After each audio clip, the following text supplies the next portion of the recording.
안녕하세요. 테린이 아빠입니다. 최근에 이제 저한테 뭐 이메일도 오고, 뭐 문의도 많이 오고, 그리고 과거에 이제 가치 투자를 했는데 요즘 너무 힘들다. 라고 하시는 분들이 있어요. 그래서 왜 그런지에 대해서 좀 이야기를 해보고 싶어가지고 영상을 준비했고요.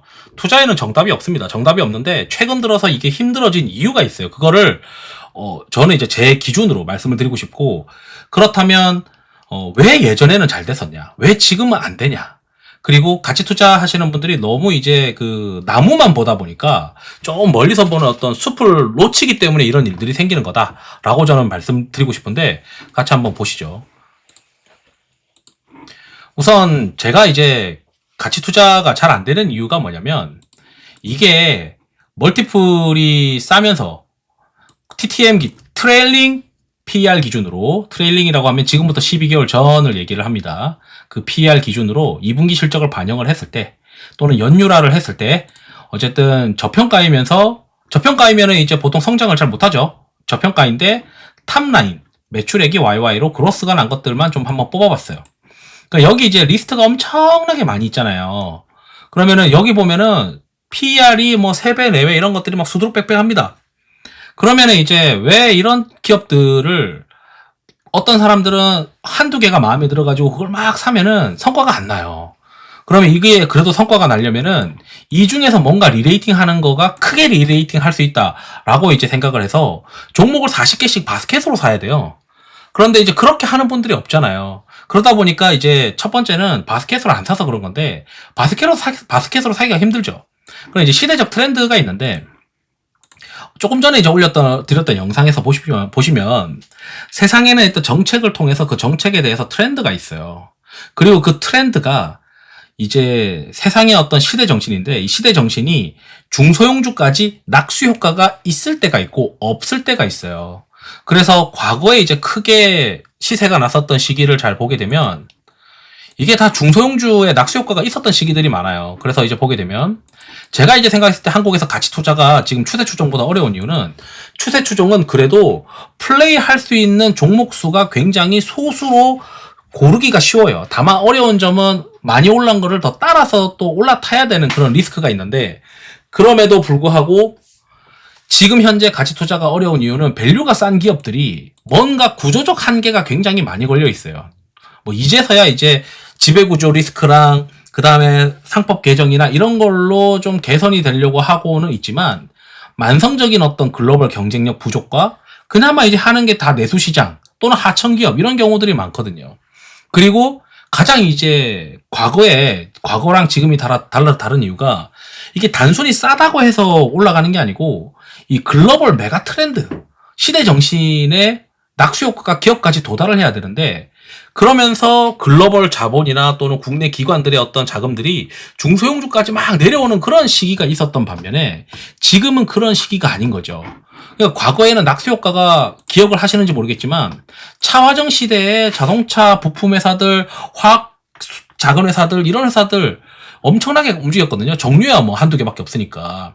그 다음에 스마트폰 시대 기억하시면은 삼성전자가 막 투자도 하고 캐펙스 투자하면서 부품주들도 밸류에이션 싼 것들 막 리레이팅 났었어요. 그 다음에 중국 소비 부양 정책을 막 할 때 면세점 화장품 이런 것들도 있고 화장품 중소형주들도 막 이제 리레이팅이 났었던 시기가 있고요. 그 다음에 반도체 슈퍼사이클에서도 이제 저평가된 반도체 장비나 소재주 이런 것들 막 발굴하는 시기가 잘 먹혔던 시기죠. 그래서 시대적 트렌드가 있을 때 밸류가 싸던 기업이 시대적 테마 때문에 재평가가 되는 게 일반적인 방법이에요.